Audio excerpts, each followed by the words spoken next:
Well, we went to Cottonwood and run a couple of years ago when I wrecked. Well, when I got wrecked by Mustang Mike. I just lost control and turned into me. I was on a full pass. They said it was bad, but it must have been bad. I flipped 500 foot. That's what they said. But I was wearing a Hans device. That's what saved me. Flipped. I know I rolled 9 times, they said.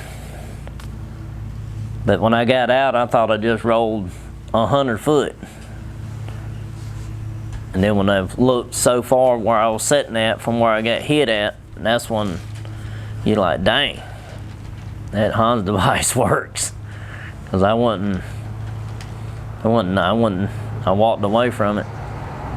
And the car's back racing 6 passes later after I fixed the front end in it. It's just the way the car's built. Safe car on the inside. It's all in how you build them. When we went to Cottonwood, the car, right after I wrecked it, we fixed it, went to Greer, made 2 hits to get the car to go back straight. And then we went to Sparrow Dragway. That's where I outrun heavy. We made 1 hit, the car spun real bad. We jacked it up, took the hog head out, put a 350 gear in it, changed the gear right there on the side of the racetrack. They thought it was crazy because the car looked like junk. 7 people complained not wanting me to run down the track because the car looked so bad. They thought it was Grandpa's race car out there. That's what 7 people, other racers, said. We went out there. I guess 15, 20 cars were trying to go down the track on big tire. After we put the 350 gear in it, I made a full pass on small tire. No prep, just water burnout only. Made 1 full pass on small tire. Nobody else could even move that day.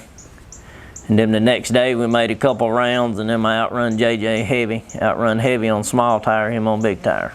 Well, matter of fact, that practice day, I spun out there and hit the guardrail. It shows me make a full pass, and when I go through the lights, it swings out, and the back of it hits the guardrail going through the lights. But I save it. It's a crazy video. We've been to Willie Bar back, and the next day is when I run JJ. But they thought I was done when I hit that guardrail that night. When we went up there for that race, it started raining. JJ and them, they pulled in. We made a couple hits. It started raining. It rained for 3 days, but JJ wouldn't call the race. That's one good thing about him. He won't call the race. He goes to race, he wants to put the show on for everybody. He ain't gonna call the race. We sat there for 3 or 4 days, and when it quit raining, we had the race. I wrecked, but